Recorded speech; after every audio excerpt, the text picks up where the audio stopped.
The alarm bells rang through the Deep Space Communications Center in Nevada. Dr. Sarah Chun ran down the long hallway, her coffee spilling as she rushed to the main control room. She had been the head of alien signal detection for 12 years. But nothing had prepared her for this moment. "What do we have?" she asked as she burst through the doors. Lieutenant Marcus Rodriguez looked up from his screen, his face pale. "It's coming from everywhere, Doc. Every satellite, every radio telescope, every communication array on the planet is picking this up. The signal is so strong it's overriding everything else." Sarah pushed past him to look at the main display. The wave patterns were unlike anything she had ever seen. They were too perfect, too organized to be natural. This was clearly made by intelligent beings. "When did it start?" she asked. 47 minutes ago. It just appeared on every frequency at once. No build-up, no interference. 1 second, nothing. The next second, this? Sarah grabbed her phone and called Director Williams in Washington. He picked up on the first ring. "Sarah, please tell me you have answers." His voice was tight with stress. "Sir, this is definitely artificial. Someone or something is broadcasting directly to Earth. The signal is incredibly advanced. They're somehow reaching every single communication device we have at the same time. Can you decode it?" Sarah looked at her team. They were all working frantically at their computers. "We're trying, sir. But the mathematics involved are beyond anything we've seen. This is technology that's hundreds, maybe thousands of years ahead of us. Keep working. The president wants answers in 2 hours." The line went dead. Sarah turned back to her team. "Okay, people, let's figure out what they're trying to tell us." For the next hour, the team worked without stopping. They tried every decoding method they knew. They ran the signal through quantum computers and artificial intelligence systems. Nothing worked. The signal remained a mystery. Then, suddenly, it changed. "Doc, you need to see this," called out Dr. James Park from across the room. "The signal just shifted. It's learning." Sarah ran over to his station. On the screen, she could see the wave patterns changing in real time. They were becoming simpler, more basic, as if whoever was sending the message was figuring out how humans communicated. "It's adapting to our technology," she whispered. "They're studying our communication systems and adjusting their signal to match." 5 minutes later, the first words appeared on every screen in the facility. They were in perfect English. "Greetings, inhabitants of the third planet." The room fell silent. Everyone stopped what they were doing and stared at the screens. After decades of searching for alien life, contact had finally been made. But something about the message felt wrong. The tone was cold, formal. More words appeared. "You are receiving this communication from the Galactic Council of Species. This message is being transmitted to your planetary government and all major population centers." Sarah's hands shook as she picked up her phone to call Director Williams again. But before she could dial, more text appeared on the screens. "Your species has been observed for 47.3 of your years. Your technological development and expansion beyond your home system has been noted and evaluated." Around the world, similar scenes were playing out.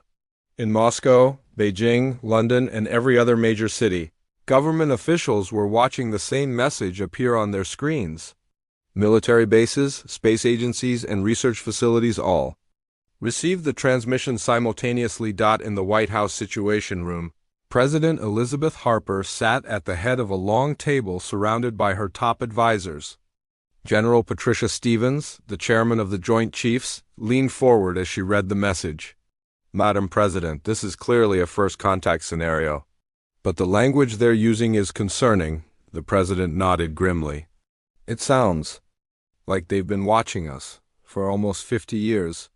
"That would explain some of the UFO sightings we could never account for," said CIA Director Robert Hayes.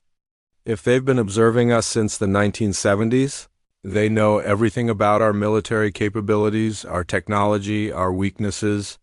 More text appeared on the screens. "Your species has violated several galactic accords through your unauthorized expansion, the establishment of colonies on Mars, Europa and Titan, as well as your mining operations in the asteroid belt, constitute illegal occupation of restricted space. A restricted space? General Stevens stood up, her face red with anger. They're saying our own solar system is restricted? The message continued. Furthermore, your species has demonstrated aggressive tendencies through your military expansion into space. Your orbital weapons platforms and militarized space stations violate the Kardashev Accords of Galactic Peace. Secretary of State Michael Chun shook his head. We never signed any Kardashev Accords. We've never even heard of them. Because we were never asked, the president said quietly. They made rules about our space without including us. The alien message was now appearing on every television, computer, and phone screen on Earth. Billions of people were reading the same words at the same time. In New York City, traffic stopped as drivers pulled over to read the message on their phones. In London, crowds gathered around public screens, reading in stunned silence. The message continued. The Galactic Council recognizes that your species is young and may not understand the consequences of your actions. Therefore, we offer you an opportunity to correct these violations. Back in Nevada, Dr. Chun and her team were recording everything. The implications were staggering. Humanity was not alone, but they were also not welcome in their own neighborhood. These are the terms you must accept to avoid corrective action. The message continued. A list appeared on the screens. 1. All human colonies beyond Earth must be abandoned within 7 standard galactic cycles, approximately 7 of your years. All military vessels and weapons platforms in space must be dismantled and removed. Human space travel must be limited to your home planet and its immediate moon. Your species will accept protectorate status under Galactic Council oversight. A council garrison will be established in your solar system to ensure compliance. The room in the White House was completely silent. Everyone was reading the terms, understanding what they meant. Humanity was being told to give up everything they had built in space and accept alien rule. This is not a negotiation, General Stevens said finally. This is surrender. The alien message was not finished. These terms are non-negotiable. Your species has demonstrated the same aggressive expansion patterns that have led to galactic conflicts in the past. The Council exists to prevent such conflicts. President Harper stood up slowly. How many species are in this council? We represent 434 member species across the galaxy. All have learned to exist peacefully under Council guidance. Guidance, muttered CIA Director Hayes. They mean control. The message continued with what sounded like a threat disguised as concern. Your species shows promise, but your violent nature and rapid expansion pose a threat to galactic stability. The Council has successfully guided 434 species to peaceful coexistence. You will be the 435th. More text appeared, and this time the tone became even more ominous. Failure to comply with these terms within the specified time period will result in corrective action. The Council has the authority and capability to enforce galactic law. Resistance is not advisable. General Stevens slammed her hand on the table. They're threatening us. In our own solar system, they're threatening us. The final part of the message appeared. This communication will be followed by the arrival of Council Representative Zethkar of the hegemony species. He will establish a communication link in 7 of your days to receive your response. The Galactic Council hopes for your peaceful compliance. Then, as suddenly as it had begun, the transmission ended. Every screen on Earth went back to normal. But the world had changed forever. In the Nevada facility, Dr. Chun stared at her screen. The implications were enormous. Humanity had just learned. They were not alone in the universe, but they had also learned they were considered a problem that needed to be solved. Doc, Lieutenant Rodriguez said quietly, what do we do now? Sarah thought about the message. 7 days to respond. 7 years to abandon everything humanity had built in space. Accept alien rule or face corrective action. She picked up her phone to call Washington again. The president would need to address the nation soon. The world would want answers, but what could anyone say? How do you tell 7 billion people that aliens exist and they want humanity to surrender? Around the world, governments were holding emergency meetings. Military leaders were asking if Earth's defenses could protect against an alien attack. Scientists were trying to understand the technology that had just contacted them. Religious leaders were trying to explain what this meant for human beliefs about their place in the universe, but one thing was clear to everyone who had read the message. This was not the peaceful first contact that humanity had hoped for. This was an ultimatum from beings who considered themselves humanity's superiors. They had watched humans for decades, judged them, and found them wanting. The galaxy was not empty, it was ruled. And humanity had just been told to submit or face the consequences. The 7-day countdown had begun. 7 days had passed since the alien ultimatum. Around the world, people had barely slept. News channels ran constant coverage about the alien message. Scientists debated what it meant. Military experts discussed whether Earth could defend itself. Religious leaders tried to comfort their followers, but in the halls of power, a different conversation was taking place. President Harper sat in the Oval Office with her closest advisors. The past week had been filled with non-stop meetings, phone calls with world leaders, and briefings from every government agency. Now it was time to make a decision. The joint session of the United Nations is ready, Secretary of State Chun reported. Every world leader will be listening. This will be broadcast to every human settlement in the solar system. General Stevens placed a thick folder on the president's desk. Madam President, I need to show you something before you make that speech. Something that changes everything. The president opened the folder. Inside were photographs, technical specifications, and intelligence reports. Her eyes widened as she read. How long have we known about this? She asked. The programs have been running for 30 years, General Stevens replied. Ever since we detected the first alien probe in 1995, we've been preparing for this day. Secretary. Chun leaned forward. Preparing how? General Stevens activated a wall screen. Images appeared showing massive construction projects in space, military installations hidden inside asteroids, weapons platforms disguised as mining equipment, ships that looked like cargo vessels but were actually heavily armed warships. We called it Project Lighthouse, the general explained. The idea was simple. If aliens were watching us, we would make sure they only saw what we wanted them to. See? The president stared at the images. You're telling me that while the aliens thought they were observing primitive humans, we were actually building a secret military? Yes, ma'am. Every colony, every mining station, every research facility has been designed with defense in mind. What they think are civilian installations are actually military bases. Our asteroid mining operations have been producing weapons. Not just resources. Secretary Chun shook his head in amazement. The aliens have been watching us for 50 years, but they've been seeing a carefully constructed lie. General Stevens nodded. We've been playing weak while getting strong. Every UFO sighting that we denied publicly, we studied privately. Every piece of alien technology we could recover, we reverse-engineered. We've been preparing for this conversation. For 3 decades, the president closed the folder. And you think we're ready to fight them?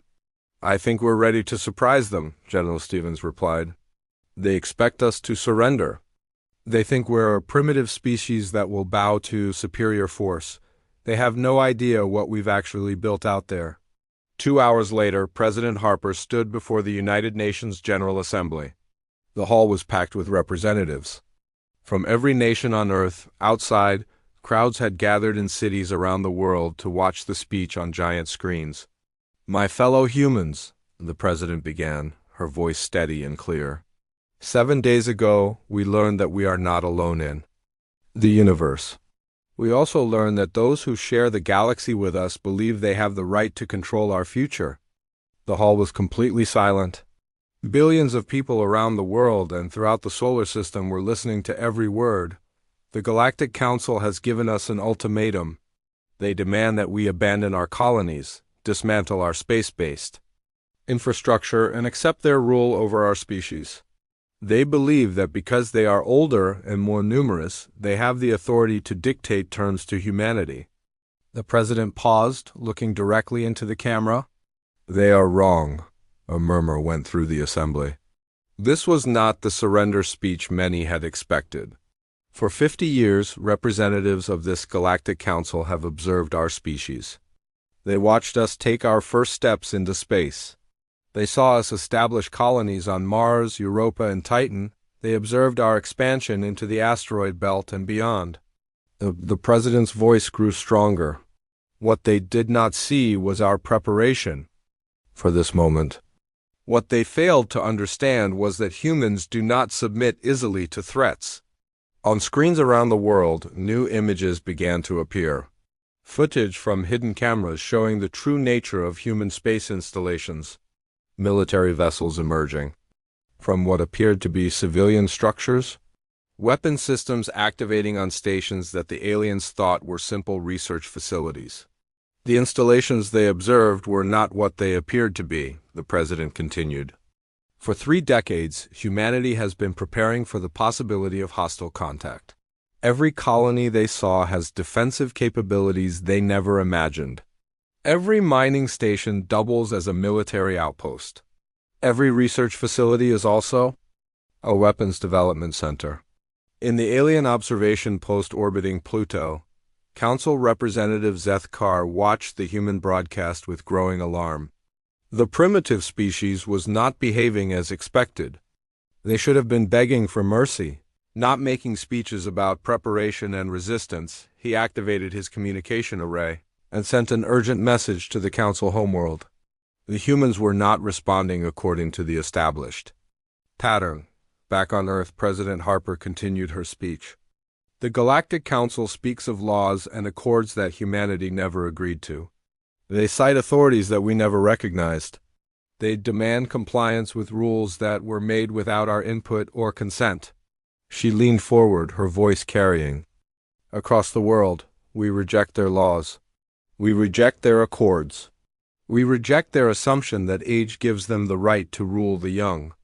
In Moscow, President Volkov watched the speech with his advisors. In Beijing, Premier Li nodded in approval. In London, Prime Minister Williams prepared his own statement of support. The world's leaders had spent the past week coordinating their response. The representative of the Galactic Council demanded our surrender in 7 days, President Harper said. We have prepared our response. She turned to face the camera directly. To Representative Zeth Carr and the Galactic Council, we say this: we are not your subjects. We did not ask for your protection. We do not want your guidance. We are a free species and we intend to remain free. The president's voice grew cold and formal. You have threatened us with corrective action if we do not comply with your demands. Let us be equally clear about our position. Any attempt to force compliance will be met with resistance. Any attempt to attack our colonies will be considered an act of war. Any attempt to invade our solar system will be repelled with all available force. Around the world, people watched in stunned silence. Their leaders were not surrendering to the aliens. They were preparing to fight them. You say you represent 434 species that have learned to accept your rule, the president continued. Perhaps they submitted because they had no choice. Perhaps they were conquered before they could prepare adequate defenses. Perhaps they believed your promises of peaceful coexistence. She paused for effect. Humanity will not make their mistake. In the secret military command center beneath Colorado Springs, Admiral Sarah Rodriguez watched as defensive systems throughout the solar system came online. Hidden weapon platforms activated. Disguised warships powered up their engines. Soldiers, who had trained their entire lives for this moment, prepared for battle. President Harper's speech was entering its final phase. We acknowledge that you have advanced technology. We recognize that you have greater numbers. We understand that you have conquered many worlds before ours. Her voice became deadly serious. But you have never faced humanity. You have never encountered a species that spent half a century preparing for your arrival. You have never fought beings who would rather die free than live as slaves. The president stepped back from the podium. Representative Zethkar, you came here expecting our surrender. Instead, you have received our Declaration of Independence. The human species claims the right to exist as free beings in this galaxy. We claim the right to expand, to explore, and to grow without seeking permission from self-appointed rulers. She looked directly into the camera one final time. You wanted our response to your ultimatum? Here it is. We refuse your terms. We reject your authority. We will defend our freedom with our lives if necessary. The president paused, then delivered the words that would echo across the galaxy. If you want to rule us, you will have to conquer us first. And we promise you this, the price of conquest will be higher than you can imagine. The broadcast ended. Around the world, humans sat in stunned silence for a moment. Then slowly applause began. In city squares, on military bases, in space, stations throughout the solar system, humans began to cheer. Their leaders had not surrendered. Humanity would fight. In his observation post, Representative Zethkar stared at the now dark screens in disbelief. In his 300 years of council service, he had never encountered a species that rejected their first offer. The established pattern was always the same: contact, ultimatum, submission. But these humans had done something unprecedented. They had said no. He activated his emergency communication array and sent a priority message to the council fleet. The humans were not behaving according to protocol. They appeared to have been preparing for hostile contact for decades, and most disturbing of all, they seemed to think they could win. Zethkar began to prepare his own report to the council. For the first time in his long career, he was not certain that the next phase would go according to plan. These humans were different from any species the council had encountered before. They seemed to have no concept of surrender. As his message raced across space toward the council homeworld, human military commanders throughout the solar system were receiving their own orders. Hidden bases powered up. Secret weapons came online. Soldiers who had trained in complete secrecy prepared for the fight of their lives. The humans had made their choice. Now they would learn if they could live with the consequences. The galaxy was about to discover that humanity's greatest strength was not their technology or their numbers. It was their absolute refusal to kneel before anyone who demanded their submission. The war for human freedom was about to begin. The Great Council Chamber was a massive dome that could hold representatives from all 434 member species. Today, it was filled with angry voices speaking in dozens of different languages. The humans had done something that had never happened before in galactic history. They had said no. Council Speaker Vexthal raised one of his forearms for silence. As the leader of the oldest species in the galaxy, his word carried great weight. The chamber slowly grew quiet. Representative Zethkar, he said in his deep, rumbling voice, explain to the council how a primitive species has rejected our authority. Zethkar stood at the center of the chamber, feeling the eyes of hundreds of alien representatives watching him. His blue skin had turned a darker shade of purple from stress. Honored Speaker, the humans have behaved unlike any species we have previously contacted. They appear to have been preparing for our arrival for several decades. A ripple of surprise sounds went through the chamber. Representative Quinder of the Zetalian Empire stood up. Preparing? How could they prepare? Our intelligence reports showed a primitive species with basic fusion technology and simple kinetic weapons. Zethkar activated his holographic display. Images appeared showing what the council had observed for 50 years. Simple space stations, basic mining operations, crude rockets carrying small payloads. This is what we saw, he said. But during their broadcast, they revealed the truth. New images appeared? The same space stations, but now showing hidden weapon systems emerging from their hulls.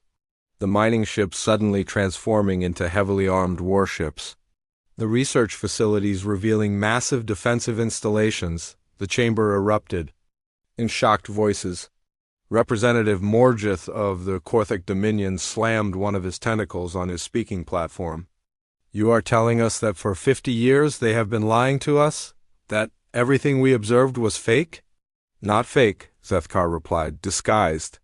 Every civilian installation had dual purposes.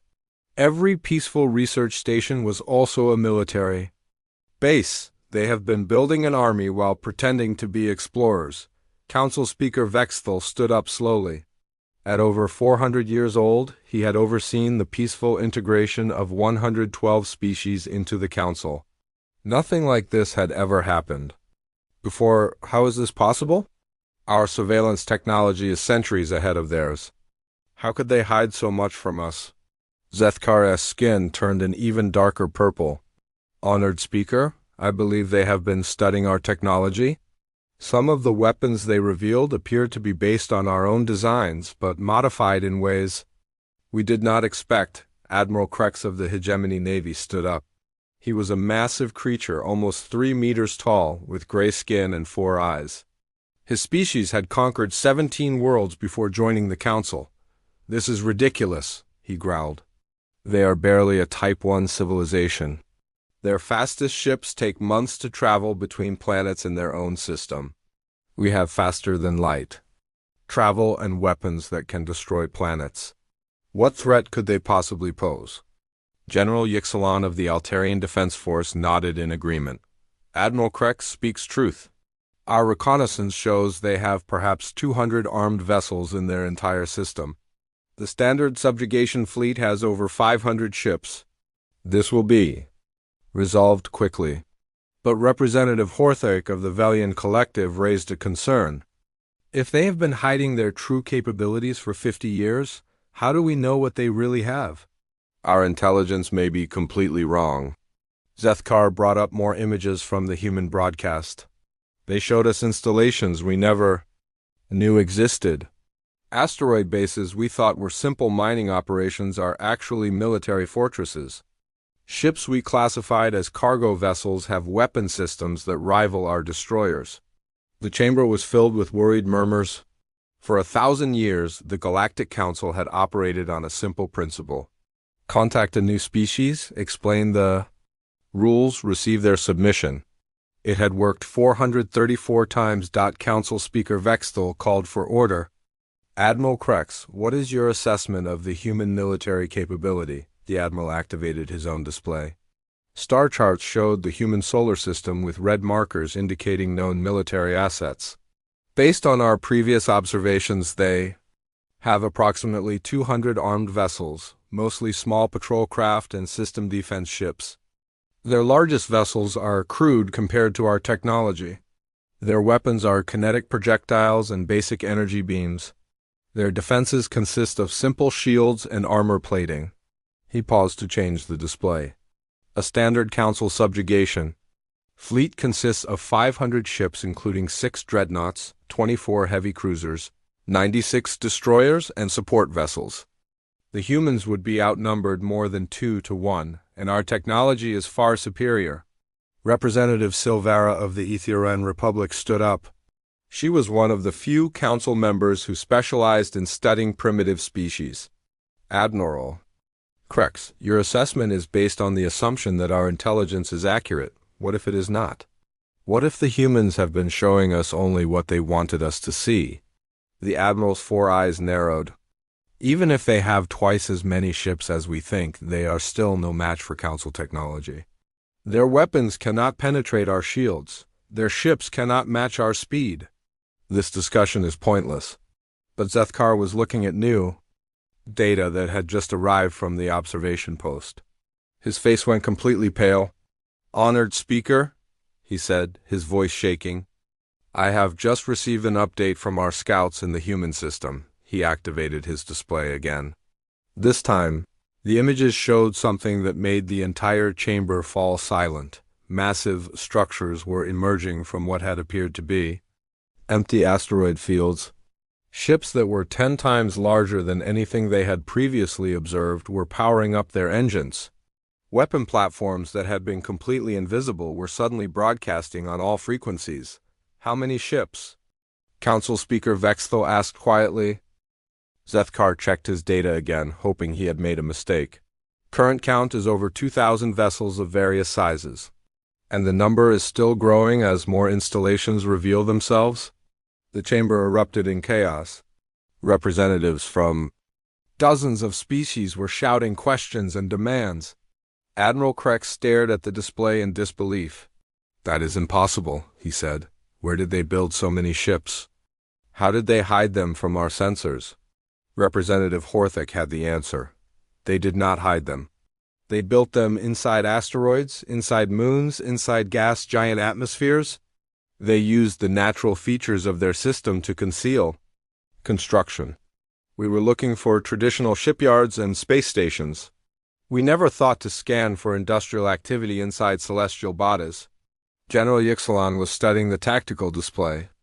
Even if they have more ships than expected, they are still using primitive technology. Numbers alone cannot overcome our technological superiority. But Representative Silvera had been analyzing the human ship designs. "General, look at these vessels more carefully. The hull configurations, the weapon placements, the engine designs, they are not entirely human in origin." She highlighted several ships on the display. These designs incorporate Council technology. They have been reverse engineering our equipment for decades and improving upon it. Admiral Krex slammed his fist on his platform. "Improving? How can a primitive species improve Council technology?" "By approaching it differently," Silvera replied. "We design our ships for multiple roles and extended operations across vast distances. They design theirs specifically for fighting in their own system. Every modification is focused on one goal: destroying Council ships in close-range combat." Council Speaker Vexthal studied the new intelligence reports. The humans had turned their entire solar system into a fortress. They had weapons hidden everywhere. They had spent 50 years preparing for this exact moment. "What do our military advisors recommend?" he asked. Admiral Krex stood up, his pride clearly wounded by the intelligence failures. "I recommend we proceed with the subjugation fleet as planned. Even if they have more ships than expected, they cannot match our firepower or technology. We will demonstrate Council authority, and they will surrender once they see our true capabilities." But General Yixalan was not so confident. "Admiral, perhaps we should send additional forces. If our intelligence has been so wrong about their numbers, what else might we be wrong about?" "You want to send additional forces against primitives?" Admiral Krex's voice was full of scorn. "That would show weakness to every species in the galaxy. What would our other member species think if they learned we needed extra ships to handle one backward world?" Representative Quinder raised another concern. "What about their message? They specifically threatened us with war if we attacked their colonies. No species has ever threatened the Council before." Zethkar brought up a recording of the human president's speech. Her voice echoed through the chamber. "Any attempt to attack our colonies will be considered an act of war. Any attempt to invade our solar system will be repelled with all available force." The chamber was quiet as they listened to the words. There was something in the human leader's voice that was different from the usual pleading of conquered species. It was not fear or desperation, it was cold determination. "She means it," Representative Silvera said quietly. "This is not a bluff or a negotiating position. They actually intend to fight us." Council Speaker Vexthal made his decision. "Admiral Krex, you will proceed with the subjugation fleet as planned. The Council cannot show weakness by changing our response to primitive threats. However, you will prepare additional forces in case they are needed." Admiral Krex bowed his massive head. "It will be done, honored Speaker. The humans will learn the price of defying Council authority." As the Council session ended, representatives filed out of the chamber in small groups, discussing what they had learned. Many were troubled by the intelligence failures. Others were excited to see how the humans would respond to Council military power. But in a private meeting room, several representatives met in secret. "This is not how first contact is supposed to proceed," Representative Horthick said to his colleagues. "The humans have been planning for this moment for decades. They are not acting like a species that expects to lose." Representative Silvera nodded. "I have studied 127 primitive species over my career. None of them ever prepared for hostile contact the way the humans have. They are behaving as if they expect to win. Which is impossible, said Representative Morgeth. No single species has ever successfully resisted the Council. But as they prepared to leave, each of them was thinking the same thing. The humans were different from every other species the Council had encountered. They had said no when everyone expected them to surrender. They had prepared for war when everyone thought they would beg for peace. And most disturbing of all, they seemed genuinely confident that they could fight the most powerful military force in the galaxy and survive. The Council fleet would arrive at the human system in 6 days. Very soon they would learn if human confidence was justified, or if it was simply the last desperate act of a doomed species. But for the first time in galactic history, the outcome was not certain. Admiral Krex stood on the bridge of the Council dreadnought Eternal Justice, watching the human solar system grow larger on the main display. Behind him, 5 more dreadnoughts and their escort fleets prepared for what should be a simple demonstration of Council power. All ships report ready for subjugation protocol, reported Commander Veltar from the communications station. Admiral Krex nodded. In his 200 years of military service, he had overseen the peaceful integration of 37 species into the Council. The process was always the same. Arrive with overwhelming force, demonstrate superior firepower, accept surrender, establish protectorate status. Begin standard approach pattern, he ordered. All ships maintain formation. Charge weapons to 60%. We want them to understand our capabilities without appearing overly aggressive. The Council fleet moved toward Earth in perfect formation. 6 massive dreadnoughts led the way, each one larger than anything humans had ever built. Behind them came 24 heavy cruisers, their hulls gleaming with advanced armor and shield generators. 96 destroyers flanked the larger ships, their weapon arrays clearly visible to any observers. "Sir," called the sensor operator, "we are detecting increased activity throughout the human system." Ships are moving from their stations. Admiral Krex was not concerned. Expected behavior. They are probably evacuating their civilians and preparing to surrender. Keep monitoring, but do not consider them a threat. But Lieutenant Kexner at the tactical station was seeing something different. "Admiral, the human ships are not retreating. They appear to be taking up defensive positions." The Admiral moved to the tactical display. Red dots showed Council ships approaching Earth. Green dots showed human vessels throughout the solar system. The humans were indeed moving, but not away from the approaching fleet. "How many ships are they deploying?" Admiral Krex asked. "Current count is 347 vessels, sir." Wait, ... Lieutenant Kexner paused as more contacts appeared on his screen, now showing 423 contacts, still climbing. Commander Veltar looked up from her station. "Sir, the humans are broadcasting on all frequencies. They are demanding that we leave their system immediately." Admiral Krex laughed. "Demanding? They have no position from which to make demands. Open a channel to their leadership." The main screen changed to show the bridge of a human space station. A woman in a dark blue uniform appeared on screen. Her face was calm, but her eyes were hard. "I am Admiral Sarah Rodriguez of the United Earth Defense Force," she said. "You are entering human space without permission. Turn around and leave immediately." Admiral Krex stepped forward so the human could see his full size and intimidating appearance. "I am Admiral Krex of the Galactic Council Fleet. We are here to accept your surrender and establish Council authority over your system. Prepare to receive our representatives." Admiral Rodriguez did not appear impressed by his size or threats. "Admiral Krex, you were warned that any attempt to invade our system would be met with force. This is your final warning. Leave now or face the consequences." "Consequences?" Admiral Krex's 4 eyes narrowed. "You have 400 primitive ships against our 500 advanced vessels. You have kinetic weapons against our energy barriers. You have no chance of victory.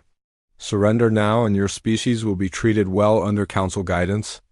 Admiral Rodriguez leaned forward in her chair. "Admiral, you have made one critical error. You still think we are primitive." The transmission ended. Admiral Krex stared at the blank screen for a moment, then turned back to his crew. All ships? Advance to attack position. Charge weapons to full power. It seems the humans need a demonstration of Council superiority. But as the Council fleet moved deeper into the solar system, something unexpected happened. The asteroids around them began to move. Sir, Lieutenant Kexner called out, I am detecting massive energy signatures from the asteroid belt. Those are not natural formations. On the main display, chunks of rock that had appeared to be ordinary asteroids suddenly opened like flowers. Hidden inside were massive weapons platforms, their gun barrels aimed directly at the Council fleet. Impossible. Admiral Krex breathed. How did they hide installations that large? More surprises followed.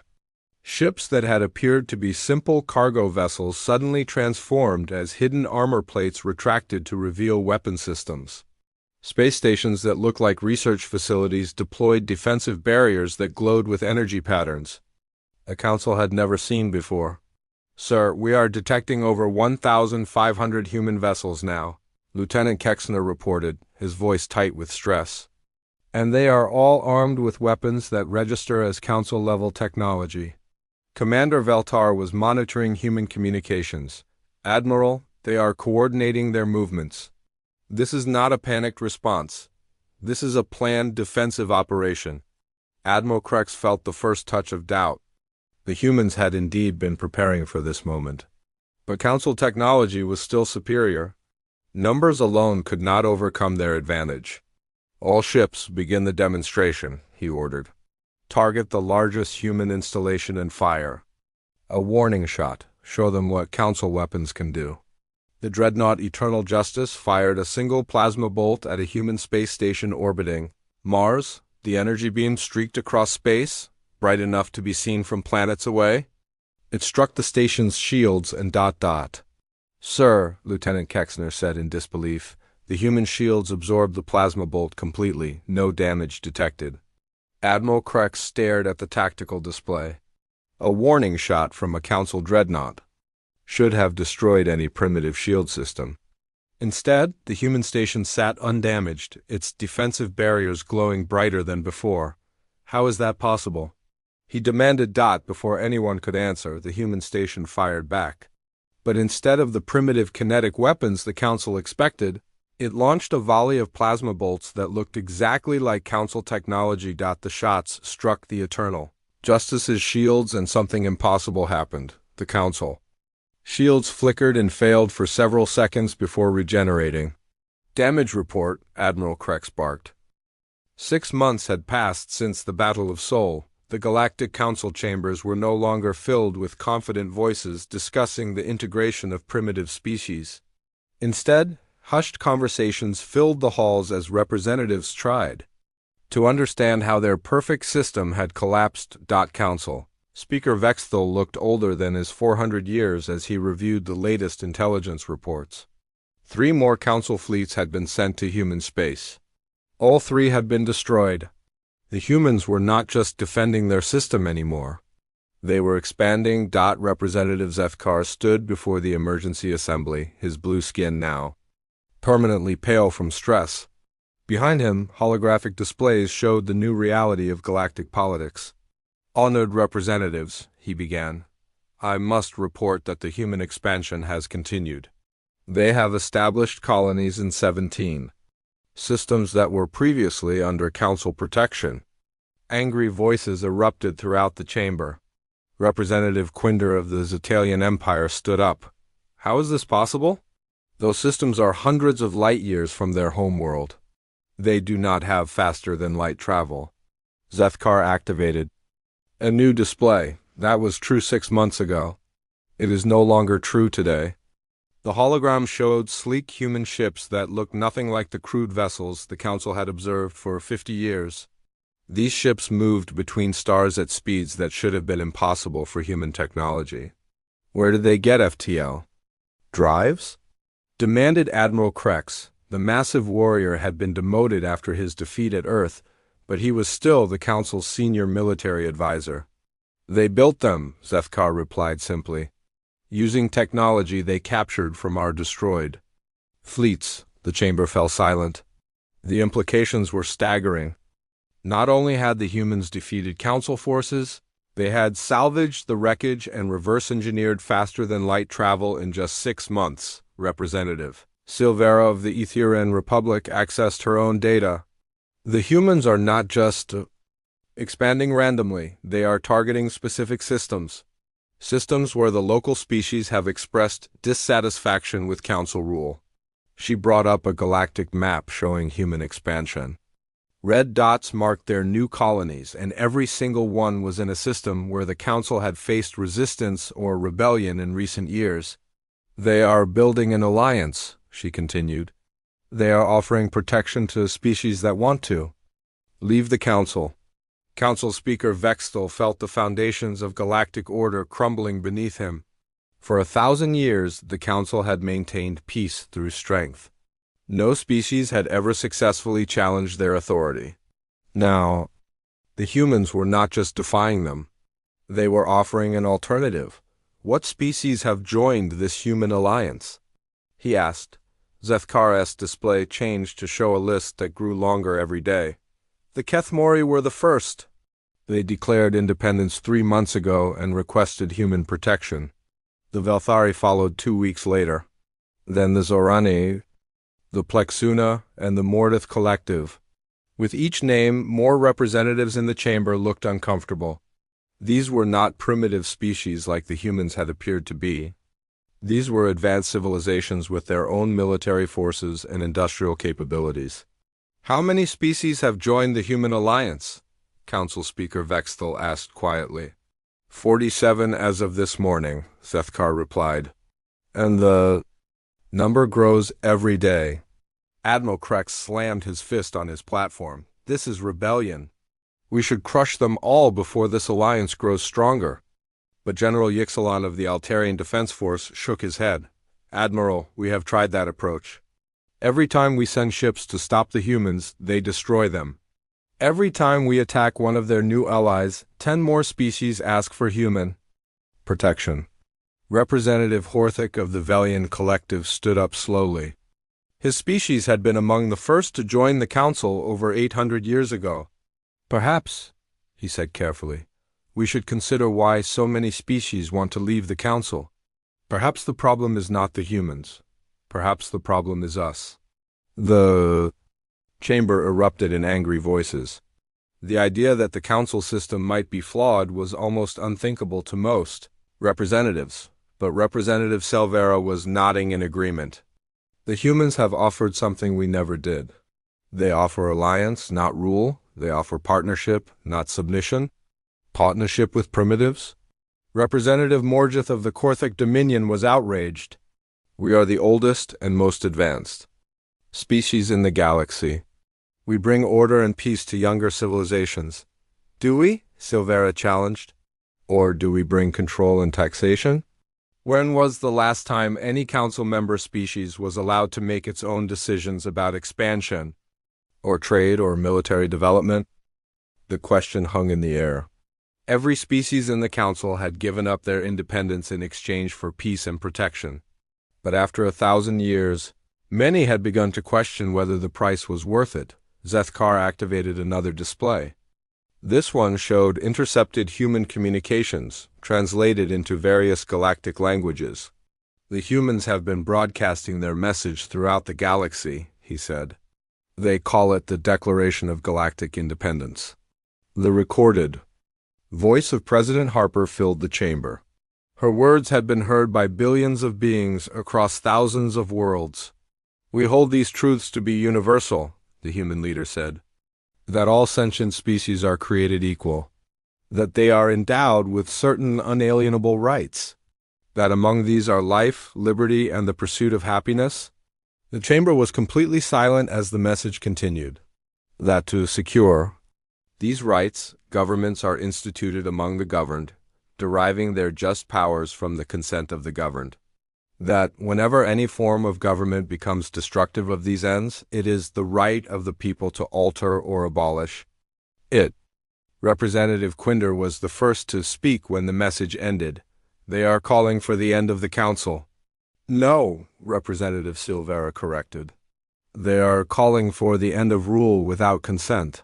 They are saying that no species should be forced to obey laws they did not help create. Council Speaker Vexthal tried to maintain order as arguments broke out across the chamber. Some representatives demanded immediate military action against the Human Alliance. Others suggested that negotiation might be possible. A few even quietly suggested that the humans might have a point, but the debate was interrupted by an urgent message from the Council Defense Force. Admiral Krex received the communication and his 4 eyes went wide with shock. "Honored Speaker," he announced, "I have just received word that human fleets have appeared at the edge of 17 Council core systems. They are not attacking, they are simply dieting."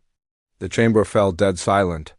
The core systems were the heart of Council power. They were the most heavily defended worlds in the galaxy, protected by massive fleets and orbital defense platforms. "How many ships?" Council Speaker Vexthal asked. Admiral Krex checked his data. "Our scouts report over 3,000 human vessels. But that number may be low.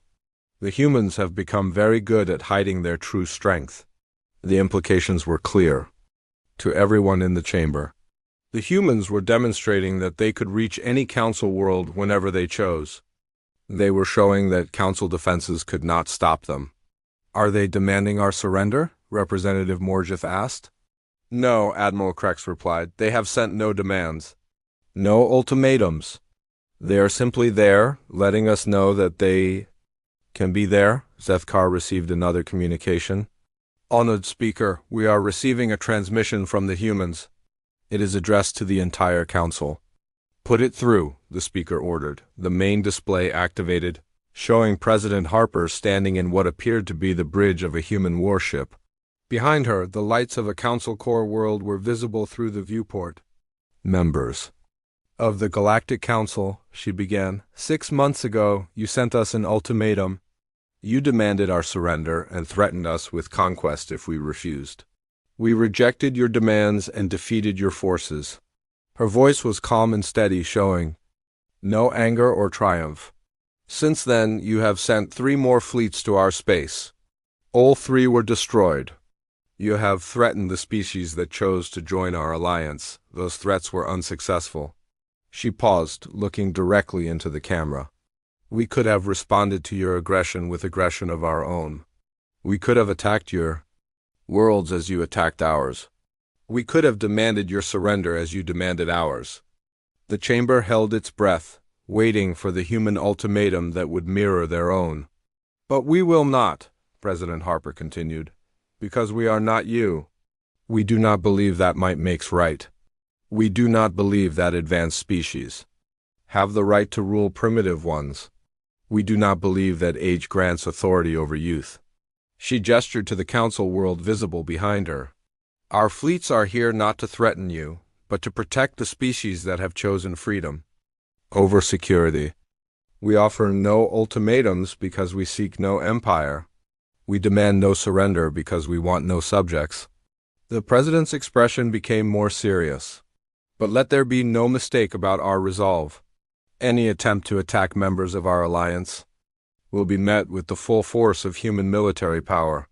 Any attempt to restore Council rule over free species will result in the complete destruction of the attacking forces." She leaned forward slightly. "The age of galactic empire is over. The age of enforced peace through submission is finished. The galaxy now has a choice between the old way of rule through fear and the new way of cooperation through respect." The transmission paused as President Harper seemed to consider her next words carefully.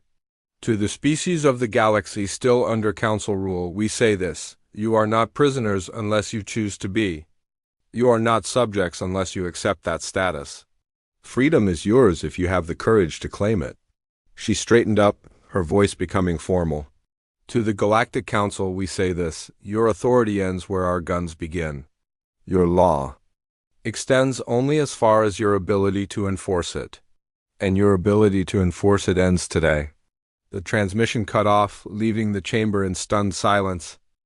Council Speaker Vexthal looked around at the representatives of 434 species. For 1,000 years, they had ruled the galaxy through superior technology and overwhelming force. They had brought peace, but at the price of freedom. Now, a single species that had been ignored as primitive had shattered their power in just 6 months.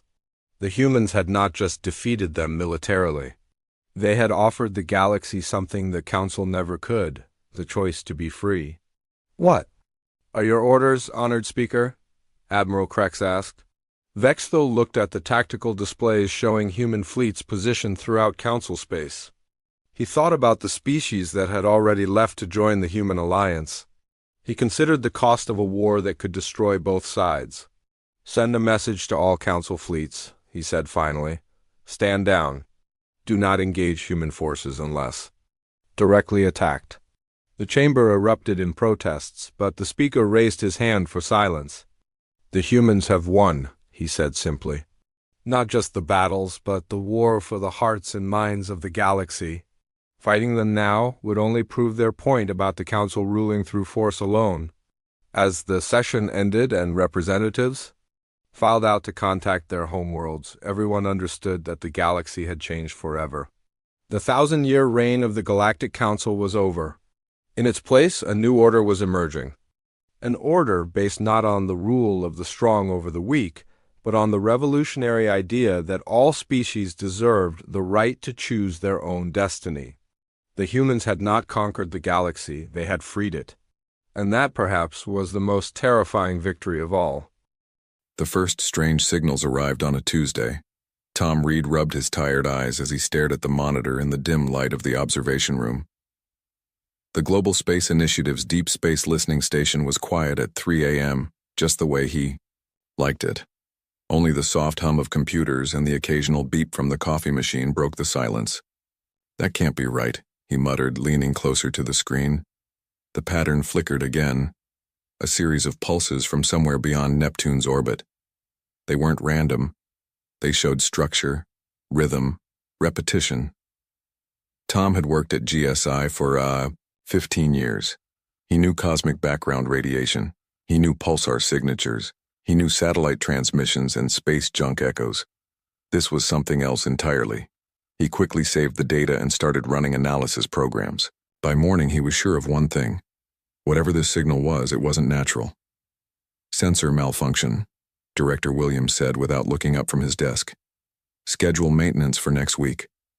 Tom stood with his folder of printouts, frustration building. "Sir, I've checked the equipment 3 times.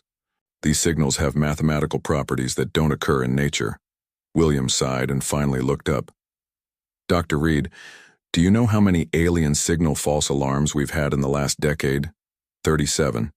Each one got scientists excited, made headlines, and turned out to be equipment glitches or natural phenomena we didn't understand yet. But nothing. We're not going through that again. Fix your equipment." As Tom walked back to his lab, he passed the break room where a news report played on the wall screen. Something about budget cuts to space programs. Nobody was watching. "So you're saying we're picking up alien phone calls?" Alex Gray asked, spinning in her chair. As the station's communications specialist, she had a way of simplifying complex ideas. "I'm saying we're picking up something artificial," Tom replied. "Look at the pattern." He pointed to his screen where a series of pulses scrolled by.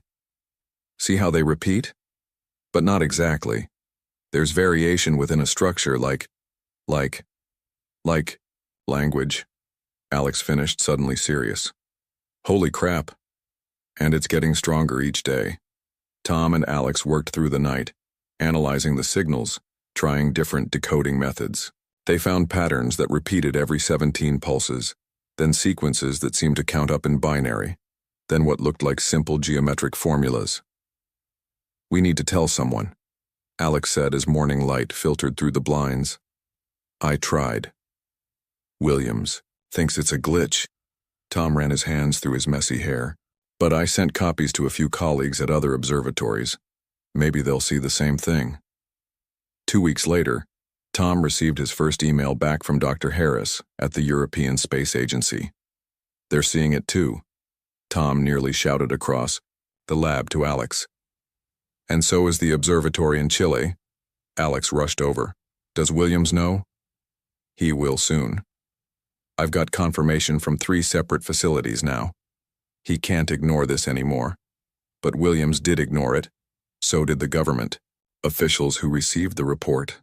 In a world of budget constraints, political tensions, and immediate crises, strange signals from the edge of the solar system weren't a priority.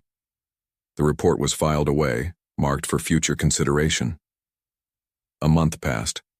The signals grew stronger, more complex. Tom and Alex continued their work, joined by a small group of scientists from around the world who communicated in private message boards and late-night video calls. The patterns are evolving, said Dr. Lee from the Beijing Observatory during one call. It's like they're trying different approaches to communicate, or they're getting closer, Alex suggested. Tom's phone rang. It was Williams. Reed, what's this I hear about you running an international research group on government time? Tom's heart sank. Sir, we've confirmed the signals at multiple stations. They're showing clear signs of, I don't care if they're showing recipes for alien cookies. Williams cut in. You're using GSI resources without authorization. This stops now. But sir, either drop this or clear out your desk. Your choice. That night, Tom sat alone in his apartment, surrounded by printouts of signal data. His computer showed a live feed from the GSI systems he could still access remotely for now. The phone rang. It was Alex. I might lose my job tomorrow, Tom said without greeting. You might not need it, Alex replied, her voice tight with excitement. Turn on the news, any channel. Tom grabbed the remote and switched on his TV. Every channel showed the same image, a press conference with grim-faced military officers and scientists.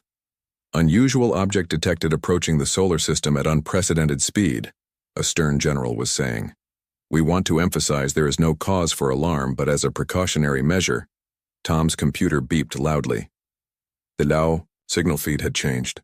The patterns were stronger than ever, and now there was something else. A large object moving fast. His phone rang again. This time it was Williams. Reed. The director's voice was stripped of its usual confidence. How soon can you get to the facility? Within hours, Tom was back at GSI, this time in the main control center. The room buzzed with activity as technicians and scientists monitored incoming data. A large screen showed the object's approach. It changed course, Williams said, standing next to Tom. It was passing through the outer solar system, then suddenly altered trajectory toward Earth. Nothing natural moves like that. It's responding to our signals, Tom said. Our radar. Our transmissions. What does it want? Williams asked, no longer the confident director who had dismissed Tom's findings. I don't know. But I've been trying to tell you for months. Someone's been trying to talk to us. Alex rushed into the control room waving a tablet. You need to see this. She pulled up a comparison between the original signals Tom had discovered and the object's movement pattern. They match, she said. The signals were a warning about its arrival. The room fell silent as the implications sank in. How long until it reaches Earth?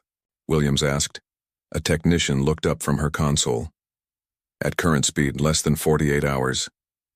Tom stared at the screen, watching the object grow larger as it approached. For months, humanity had ignored the message. Now, the messenger was coming in person, and there was no way to ignore a ship the size of Manhattan entering Earth orbit. Get me the president, Williams said to an aide, and someone find out if Reed here has any ideas about how to say hello. The world changed on a Thursday afternoon. People in cities across the globe stopped and looked up. Traffic halted. Phones came out to record. News helicopters swarmed the skies. The alien ship hung in the clear blue sky, massive and impossible to ignore.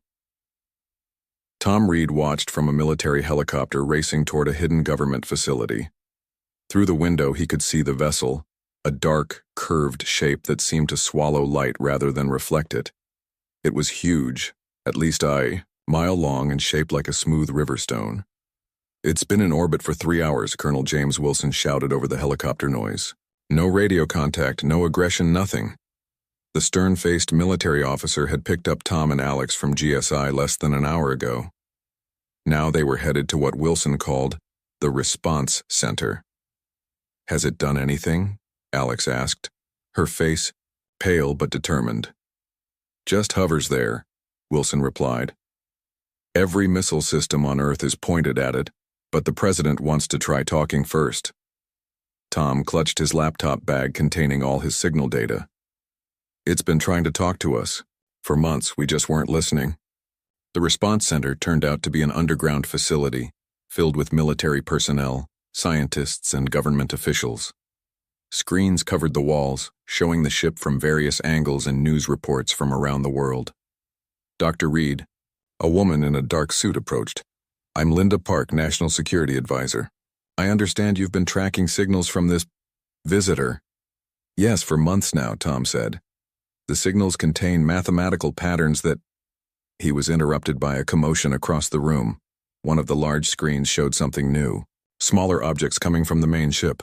We've got movement, someone shouted. Multiple craft deploying. The room erupted in activity. Military officers barked orders into phones and radios. Technicians tracked the new objects on radar. 7. Smaller craft. A technician reported. They're heading toward major cities. New York, London, Beijing, Moscow, New Delhi, Tokyo, and Rio. Are they attacking? Park asked sharply. No weapons detected. They're just positioning themselves above the cities. Tom watched the screens, his mind racing. The signals, he said suddenly. They're broadcasting the same signals I've been receiving. Alex was already connecting her tablet to the center's systems. I can confirm. It's the same pattern, but stronger, more complex. Park turned to them. Can you understand what they're saying? Not yet, Tom admitted. But I think they're trying different approaches, hoping we'll pick up on one of them. Colonel. Wilson joined them, his face grim. The president's given us 6 hours to establish communication before considering other options. You can't attack them, Tom protested. We won't if we don't have to, Wilson replied evenly. But we need results, Doctor, fast. 3 hours later, Tom and Alex had set up a makeshift lab in a corner of the response center. Computers analyzed the alien signals as they tried different approaches to decode them. Look at this, Alex said suddenly. When we overlay the signal pattern with basic physics constants, Tom leaned over her screen. They're using universal constants as a foundation. Smart. Any advanced civilization would recognize them. Like a Rosetta Stone. Alex nodded. Basic math, then physics, then what's this? A new pattern had appeared in the signal. Tom studied it, then smiled for the first time in days. It's a response request. They want us to reply using the same pattern structure. Park overheard them. Can you do that? Yes, Tom said. We can use our satellite array to send a response. Wilson appeared beside them. Make it happen. Within the hour, Earth sent its first official response to an alien civilization. A simple mathematical sequence that mirrored the alien's own communication style. The response was immediate. One of the smaller ships, the one hovering above New York, glowed with a soft blue light. They've acknowledged our signal, Tom said, excitement in his voice. Now we build on it. Over the next hour, the exchange continued. Increasingly complex patterns trading back and forth. Tom and Alex worked frantically, each message building on the last. We're establishing basic concepts, Alex explained to the officials watching, anxiously. Numbers, physical constants, simple ideas. When do we ask what they want? Wilson demanded. Communication first, questions later. Tom replied without looking up from his work. We need shared concepts before meaningful questions. Another hour passed. The exchanges grew more sophisticated. I think we're ready, Tom finally said. We can try simple images now. They sent a basic diagram of the solar system. The alien ship responded with a similar diagram, but with an addition. A wave-like pattern passing through Earth's position. What does that mean? Park asked, leaning forward. Before Tom could answer, alarms blared throughout the facility. The main ship is moving, a technician shouted. It's descending into the atmosphere. Panic rippled through the room. Wilson grabbed a phone. Are the jets scrambled? Wait, Tom shouted. Look at the pattern of its descent. It matches our reply exactly. This is communication, not aggression. The ship descended slowly, coming to hover directly above the response center, though still high in the sky. How did they know our location? Park whispered. They tracked our signal, Alex said. They want to talk directly. A new message came through, different from the others. A series of coordinates on Earth's surface, just 3 miles from the facility. They want a meeting, Tom translated. The room fell silent. We need to inform the president, Park said finally. Wilson studied the coordinates on a map. That's an empty field, open area, no civilians for miles. They're choosing a safe meeting place, Tom said. Away from population centers. Park looked at Tom and Alex. Would you two be willing to go? You're the only ones who've communicated with them. Before they could answer, the screen showing the alien ship flickered. The vessel seemed to shimmer. Then a portion of its hull became transparent, revealing a chamber inside. A figure stood there, clearly not human but humanoid. 2 arms, 2 legs, a head. Its skin seemed to shift colors slightly like oil on water. They're showing themselves, Alex whispered. The alien raised what appeared to be a hand in a universal gesture that needed no translation. They're saying hello, Tom said softly. Wilson studied the image, his military training battling with the wonder of the moment. The president needs to see this, and we need to decide who goes to that meeting. I'll go, Tom said immediately. So, will I? Alex added. Wilson frowned. We'll need military presence. And diplomatic, Park added. The alien lowered its hand and the ship's hull became opaque again. But the message was clear. First contact had begun, ready or not, and humanity would never be the same again. Dawn broke over an empty field surrounded by military vehicles. Soldiers formed a wide perimeter while scientists set up equipment on folding tables. Above them, the alien ship hung like a second moon, dark and silent. Tom Reed checked his equipment one last time. His hand shook slightly. Nervous? Alex asked, joining him. She carried a tablet loaded with their translation attempts. Wouldn't you be? Tom replied with a weak smile. First humans to meet aliens. Colonel Wilson approached them, along with a woman Tom hadn't met before. This is Maria Lopez, Wilson said. United Nations diplomat. She'll lead the conversation. Once you two establish communication, Maria nodded politely. She seemed calm, though her eyes kept drifting upward to the ship. The president has authorized direct contact, Wilson continued. But at first sign of hostility, we retreat. Clear? They all nodded. Here we go, Alex whispered. A beam of soft blue light appeared from the ship, touching down in the center of the field. Within the beam, a shape formed, the same figure they had seen through the ship's hull. As the alien stepped out of the light, the beam vanished. The alien stood about 7 feet tall, humanoid but clearly not human. Its skin shifted colors slightly, mostly blue and green tones. It had 2 arms, 2 legs, and a head with 3 dark spots that might have been eyes. It wore something like clothing, a simple wrap around its body. My God, Maria whispered. The alien raised its hand in the same greeting gesture they had seen before. Tom stepped forward, matching the gesture. Hello? The alien made a series of clicking sounds, then pulled out a small device. It spoke again, and this time the device translated. I am Navigator. I speak for the Guardians. The humans exchanged amazed glances. You understand our language? Maria asked, stepping forward. We have studied your transmissions for many cycles, the device translated. Your languages are simple. Wilson frowned at that but stayed quiet. Why have you come to Earth? Maria asked. The alien, Navigator, looked at each of them in turn. We came because you did not hear our warning. A chill ran down Tom's spine. Warning about what? Navigator pointed up, not at its ship, but at the sky beyond. Danger comes. We tried to tell you. The alien held out its device. A hologram appeared. Above it, A three-dimensional map of stars that Tom recognized as their section of the galaxy. A wave of darkness moved through the stars, extinguishing them as it passed. "What is that?" Alex asked.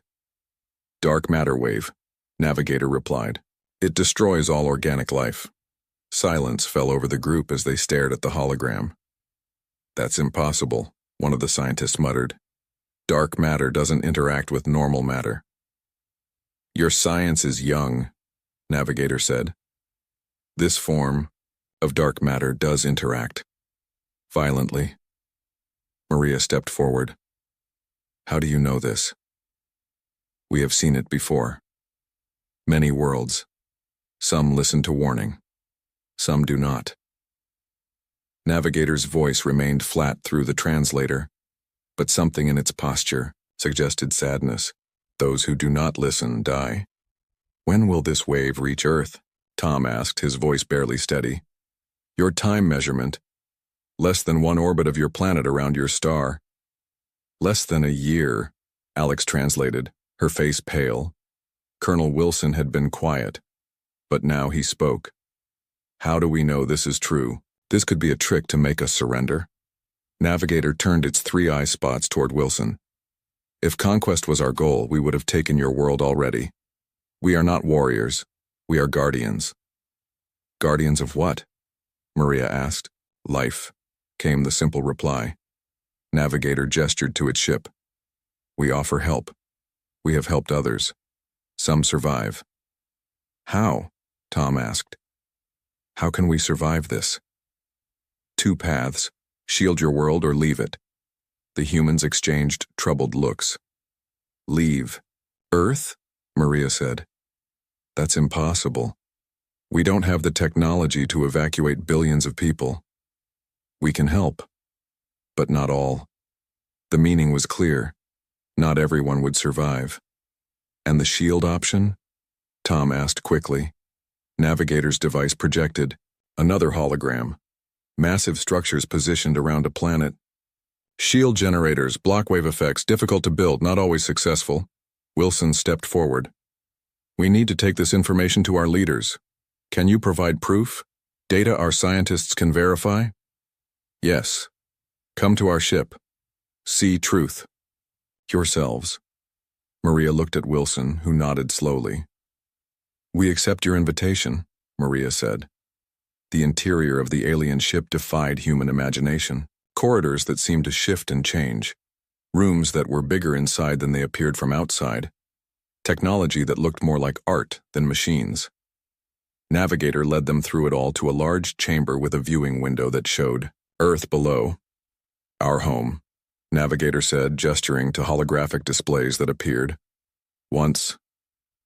The images showed a beautiful world of purple oceans and green skies. Cities built into mountain faces, flying creatures that looked part bird, part fish. Then came images of the dark matter wave approaching their world, the planet surrounded by shield generators, the wave hitting, and finally, the planet dead. Oceans black, skies gray, cities crumbled. "We were not prepared," Navigator said. "Few survived." "How many worlds has this happened to?" Tom asked. 17 known. 7 tried shields. 3 succeeded partly. 10 tried evacuation. 6 succeeded partly. "And you've been traveling, warning others?" Alex asked. "Yes. For many. Cycles." Maria studied the alien carefully. "Why? Why help us?" Navigator was silent for a moment. "Life is rare. Precious. Must be preserved." The alien moved to another display showing data and calculations. "Your scientists. Can they understand?" Tom and the other scientist moved closer, examining the information. "My God," one whispered. "If this is accurate, it matches our models of dark matter behavior," another said. "But this shows properties we've never observed." "Because you have not looked correctly," Navigator said. There was no judgment in the translator's flat tone. Wilson had been studying the ship's interior. "How many of your people are on this ship?" 412, Navigator replied, "last of our kind." The weight of that statement hung in the air. "We need to take this information back," Maria finally said. "Our leaders must see it." Navigator nodded, a gesture it had clearly learned from observing humans. "Time is short," it said. "Dark matter wave approaches.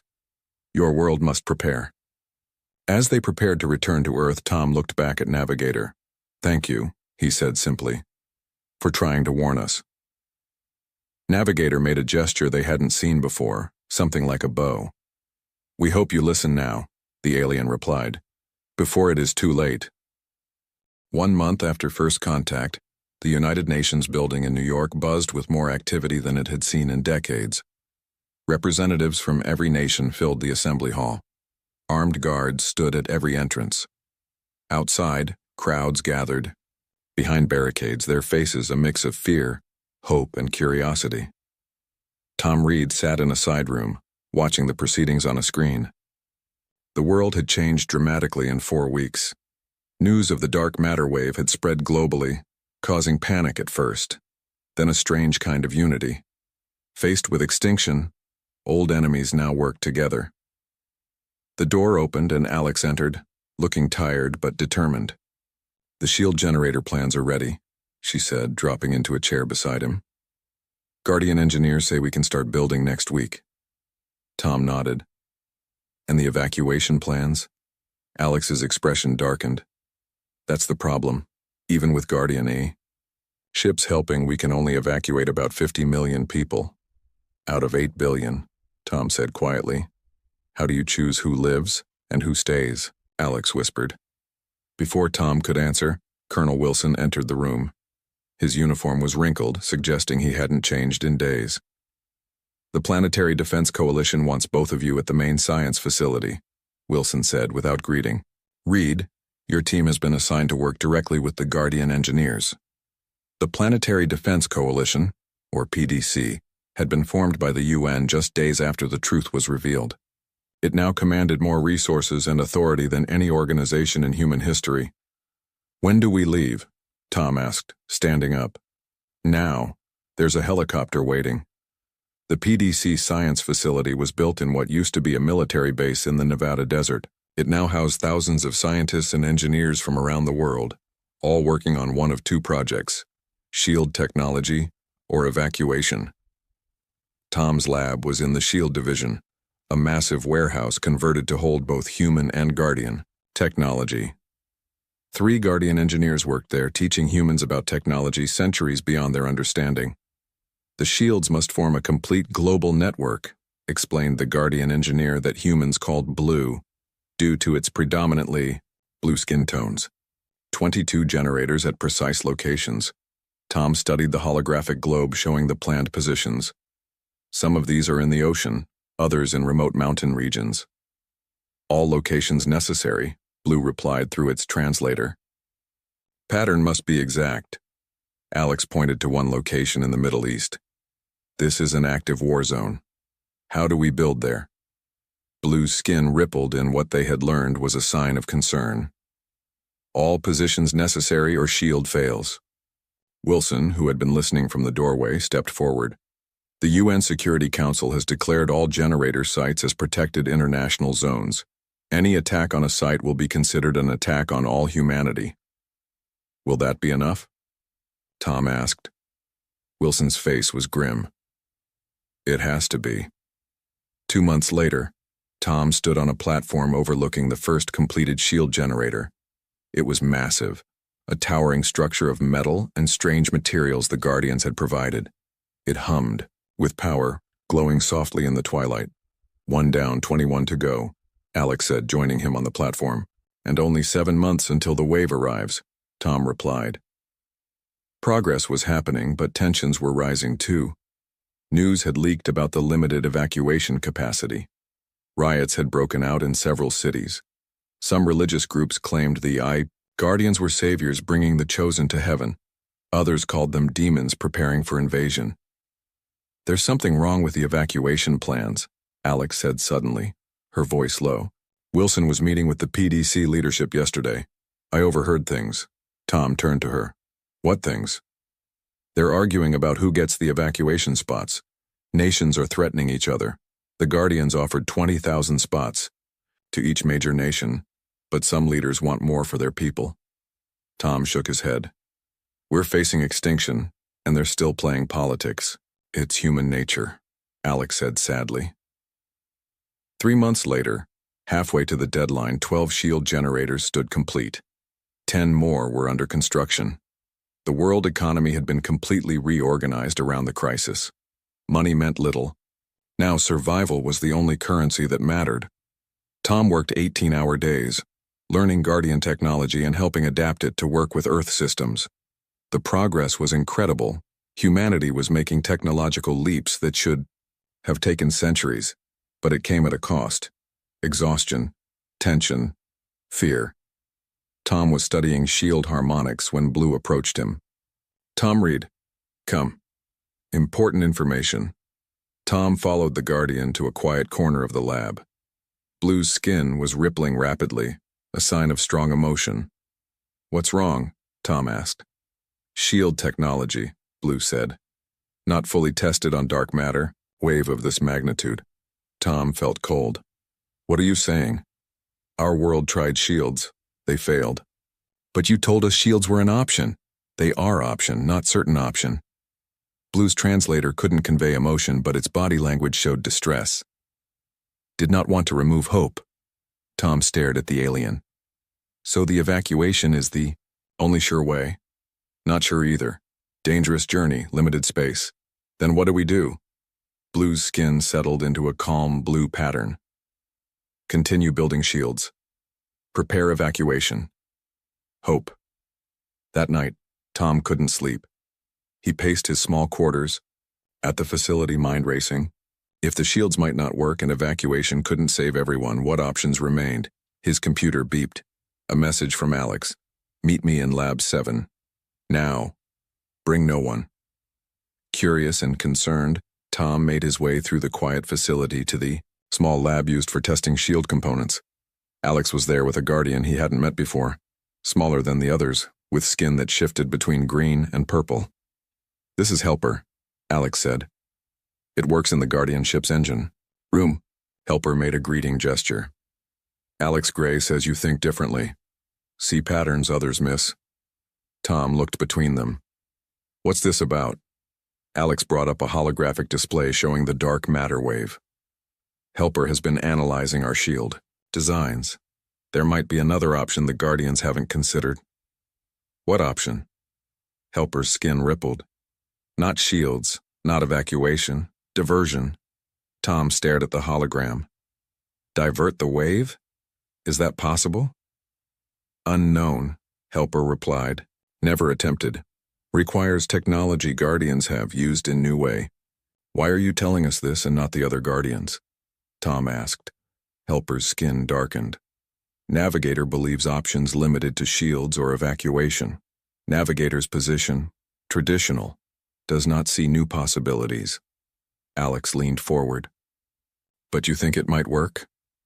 Requires calculations, testing, human creativity. Helper pointed to Tom. Guardians respect patterns, follow them. Humans break patterns, create new ones. Tom studied the holographic wave. A wild, impossible idea was forming in his mind. We'd need to create a massive gravitational lens, he said slowly. Something to bend the wave around Earth. Helper's skin brightened. Yes, precisely. But that would require energy on a solar scale, Alex objected. Tom looked at the Guardian. Unless we use the wave's own energy against itself. Helper made a gesture they'd never seen before, something like excitement. Yes, this is human thinking we need. Tom felt hope for the first time in months. We need to start working on this. Immediately. In secret until we have something solid to present. Why secret? Alex asked. Because, Tom said, if we're wrong, we don't want to give false hope. And if we're right. He glanced at Helper. We might face resistance from those invested in the current plans. Helper's translator spoke one last sentence before they began work. Guardians saved what we could of our world. Perhaps humans will save all of yours. 1 month before the dark matter wave was due to reach Earth, world leaders gathered in the PDC headquarters for what might be their final major decision. The room was tense as Tom Reed presented his plan. Behind him stood Alex, Helper, and everyone's surprise navigator. The shield network is complete, Tom began, and the evacuation ships are ready. But we now have a third option. He activated a holographic display showing the solar system, the approaching dark matter wave, and a network of small devices positioned in space. Instead of trying to block the wave or run from it, we can divert it around Earth.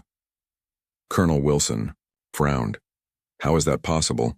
The Guardians told us the wave can't be stopped. Not stopped, Navigator spoke through its translator. Bent.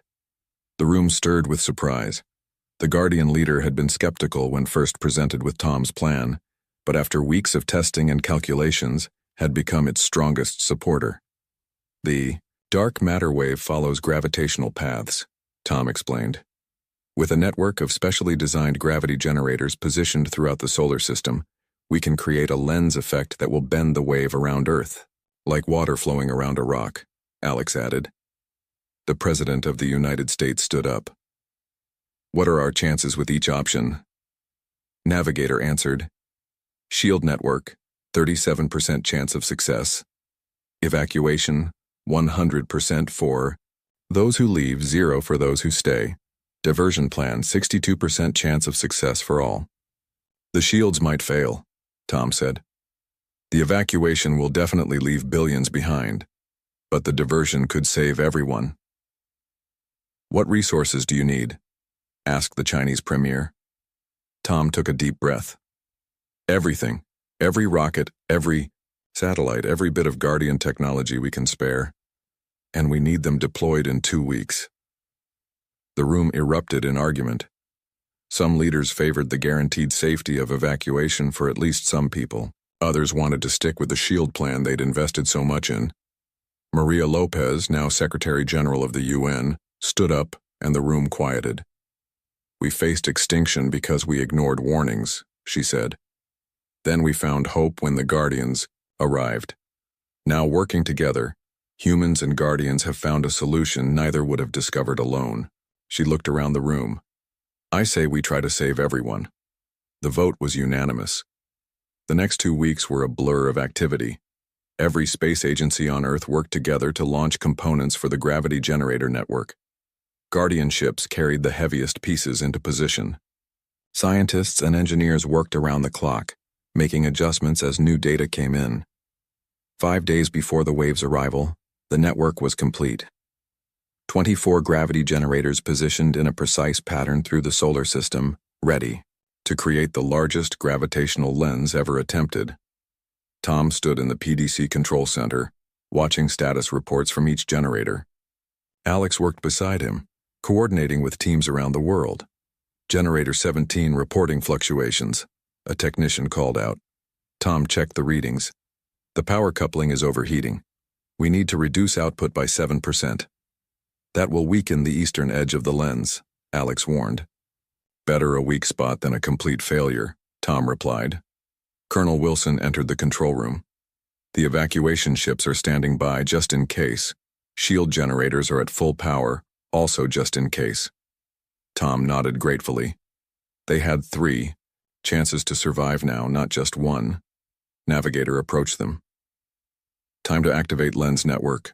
Tom took a deep breath. Initiating gravity lens in 3, 2, 1. Around the solar system, 24 generators hummed to life. In space, invisible gravitational forces began to bend and twist, creating a massive lens that would, if everything worked correctly, divert the dark matter wave around Earth. Now, they could only wait. 3 days later, astronomers confirmed the wave had entered the outer solar system. Early readings showed it beginning to bend as planned. It's working, Alex exclaimed, hugging Tom. But their celebration was short-lived. Generator 8 is failing, a technician reported urgently. Power levels dropping. Then another. Generator 13 reporting critical stress levels. The wave is stronger than we calculated, Helper said, skin rippling with alarm. Generators cannot handle full force. Tom studied the data frantically. We need to strengthen the remaining generators to compensate. Impossible without someone manually adjusting the field harmonics on site, Helper replied. No time to reach outer generators. Navigator stepped forward. One option remains. Command ship can position at central point. Amplify remaining generators. That would put the ship directly in the wave's path, Wilson pointed out. Yes, Navigator said simply. A heavy silence fell over the control room. I'll go, Tom said suddenly. I know the system better than anyone. You can't pilot a Guardian ship, Alex protested. I can, Helper said. We'll take Tom Reed. Navigator's skin shifted through multiple colors before settling on a deep blue. I will go as well. My knowledge of dark matter needed. Before anyone could argue further, alarms blared. 3 more generators had failed. We must go now, Navigator said. Tom turned to Alex. Keep the shield network ready as backup. She grabbed his hand. Come back. I'll try. He managed a smile. Humans are stubborn that way. The Guardian command ship moved faster than any human vessel, reaching the center of the gravity lens network in under an hour. From the control chamber, Tom could see the dark matter wave approaching, a rippling darkness against the stars. Navigator and Helper worked quickly, connecting the ship's powerful engines to the gravity network. Tom integrated his control algorithms into the ship's systems. Wave approaching critical distance, Helper reported. Engines at maximum, Navigator added. Tom focused on the gravity field harmonics, making constant adjustments as the wave approached. The ship shuddered under the strain. Hull integrity at 70%, Helper warned. Maintain position, Navigator ordered. Through the viewport, Tom could see the wave bending around them, a river of darkness splitting around their position. It was working. Then a section of the wave broke through, heading directly toward Earth. Secondary. Breach! Tom shouted. We need more power to the southeast quadrant. No power remaining, Navigator replied. Tom looked at the controls, then at Earth visible in the distance. Billions of people waiting, hoping. The shield network, he said suddenly. If we time it perfectly, the shields can handle that small section. He opened a communication channel. Alex, activate shield network now, Sector 7. The channel crackled.